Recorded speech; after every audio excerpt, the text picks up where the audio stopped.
எப்பவுமே மேச லக்னக்காரங்களுக்கு பார்த்தீங்கன்னா புதன் தசை வந்து ஃபர்ஸ்ட் கடன் ரீதியான பிரச்சனைகளை கொடுக்கும், ஃபைனான்சியல் ஸ்ட்ரகிள்ஸை கொடுக்கும். இந்த அமைப்பு வச்சு பார்க்கும்போது இவருக்கு 2016 ஆகஸ்ட்ல வந்து புதன் தசை ஆரம்பமாச்சு.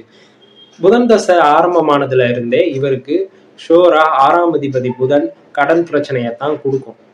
இதை பேஸ் பண்ணி தான் நான் அவர்கிட்ட சொன்னது, நீங்க 2016 இருந்தே கடன் ரீதியான பிரச்சனையை ஃபேஸ் பண்றீங்க, ஃபைனான்சியல் ஸ்ட்ரகிள்ஸையும் ஃபேஸ் பண்றீங்கிறத சொன்னேன்.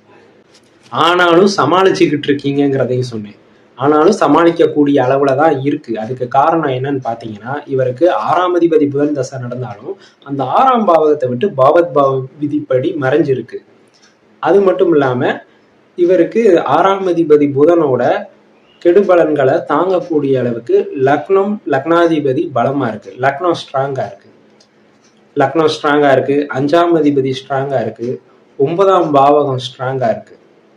இந்த அமைப்பால தான் இவர் ஜாதகத்துக்கு 6ஆம் அதிபதி தர்ற கெட்ட பலனை தாங்குற அமைப்பு இருக்கு ஜாதகப்படி.